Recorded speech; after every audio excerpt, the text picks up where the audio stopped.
सब बह जाएंगे। अकबर बिरबल की कहानी। एक बार बादशाह अकबर अपने साथ बिरबल को शिकार पर ले गई। उनके साथ सेना की एक टुकड़ी और कुछ सेवक भी थे।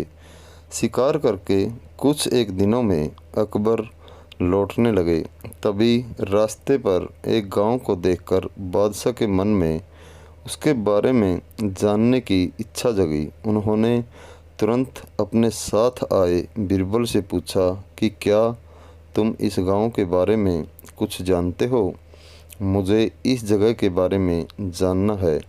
बिरबल ने जवाब दिया, शहंशाह, मुझे भी इस गांव के बारे में कुछ नहीं पता है।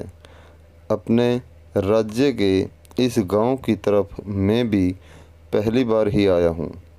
आप यहाँ के बारे में जानना चाहते हैं तो मैं किसी से पूछकर बताता हूँ। तभी बिरबल की नज़र एक आदमी पर पड़ी। उन्होंने उसे अपने पास बुलाकर पूछा, भाई, क्या तुम इसी गांव के रहने वाले हो? अगर हाँ, तो इस गांव के बारे में मुझे सब कुछ बता दो। यहाँ सब बढ़िया तो चल रहा है ना?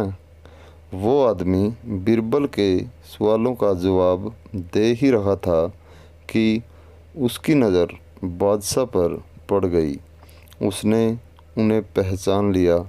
फिर बोला कि साहब, आप लोगों के राज में यहाँ कुछ खराब कैसे हो सकता है?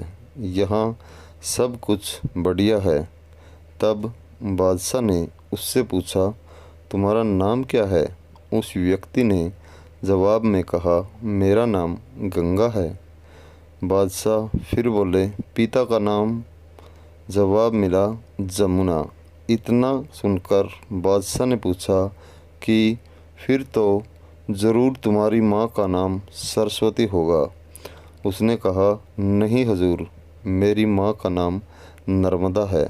इन सभी बातों को सुनकर बिरबल को हंसी आ गई और उन्होंने मजाकिया अंदाज में कहा, बादशाह, अब यहाँ से आगे बढ़ना सही नहीं है। यहाँ सारी नदियाँ हैं, आपके पास नाव भी नहीं है, तो आगे मत जाइए।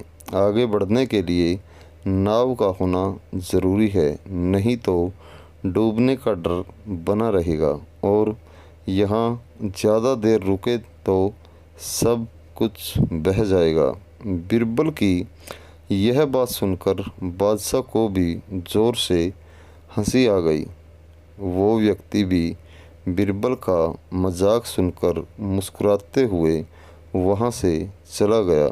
कहानी से सीख यह मिलती है, हरदम व्यक्ति को गंभीर रहने की ज़रूरत नहीं होती, हंसी मजाक करना भी ज़रूरी होता है। दोस्तों, ऐसी मोटिवेशनल कहानियाँ सुनने के लिए हमारे चैनल को सब्सक्राइब करें, बेल आइकन को प्रेस करें और शेयर करना न भूलें। दोस्तों, आगे भी ऐसी कहानी लेकर आते रहेंगे।